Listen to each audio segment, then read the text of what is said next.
Big announcement in the world of bluegrass music. Alison Krauss and Union Station just announced that they are going on tour for the first time in a decade, and they're releasing new music for the first time in even longer. So I made a video the other day talking about how I thought that Billy String's performance on The Tonight Show on Thanksgiving night signified something bigger for bluegrass music, and I think that this tour announcement and this return to bluegrass really plays into my thesis here. So if you're new, my name's Cody. I went to school at ETSU's Bluegrass and Old Time Country Music program.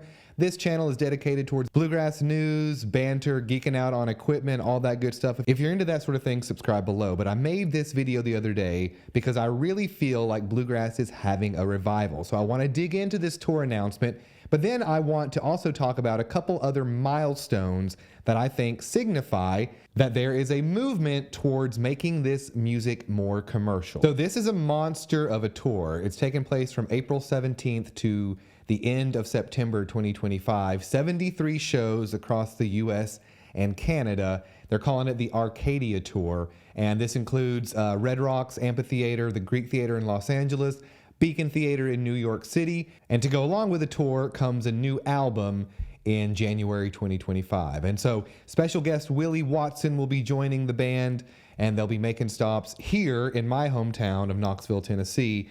2 nights here. I think we're one of 2 cities that are getting a 2-night stop. I should probably be looking at buying tickets because I think they go on sale in like 35 minutes. But this tour announcement is one of several what I'm calling milestones of the past couple years that I think indicate something bigger for bluegrass music. The first of which was Willie Nelson's 2023 album release. I think he called it Bluegrass, and it was just a reworking of a lot of his classics done bluegrass style. Now, the next couple examples are not really country, but they still kind of play into the larger thesis here. I'm talking about Post Malone's country album and then Beyonce's country album. I know I'm getting to like pop music here, but again, I really think this is part of a bigger movement. However, not every attempt lands perfectly, and I'm talking about Rhonda Vincent's recently released 7-minute long version of Wagon Wheel, which in my opinion is her attempt to get a slice of the mainstream success that Old Crow Medicine Show and Darius Rutger had with the tune. I think it's just another sign that bluegrass artists are leaning into songs that resonate across generations. Therefore, when pop stars like Gwen Stefani tried their hand at country music with her recent album that missed the mark, it really highlights how audiences are looking for something authentic. They don't want pop music dressed up as country. And let me know in the comments, but I really feel like this is a driving force for a tour announcement from ACUS,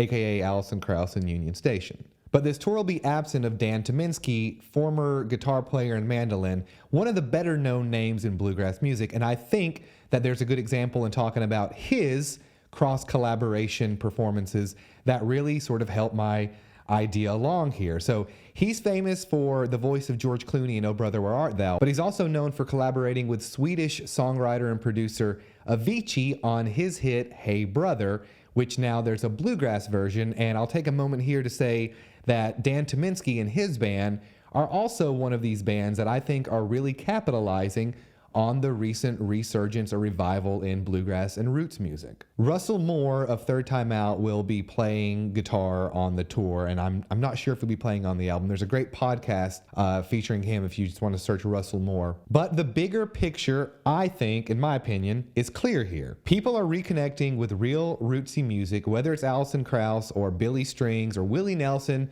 or Rhonda Vincent or whoever it is.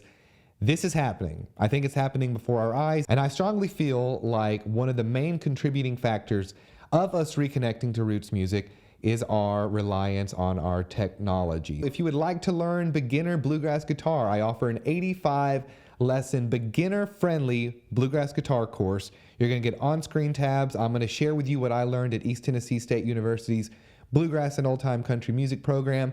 It's not subscription based, it's a lifetime access. I go nice and slow. If you're finally wanting to unlock guitar skills and rediscover this classic music that's making a comeback and that really makes you feel confident and proud in your guitar playing, check the link in the description. Use this code to take $20 off. Folks, we'll see you on the next one. Bye-bye.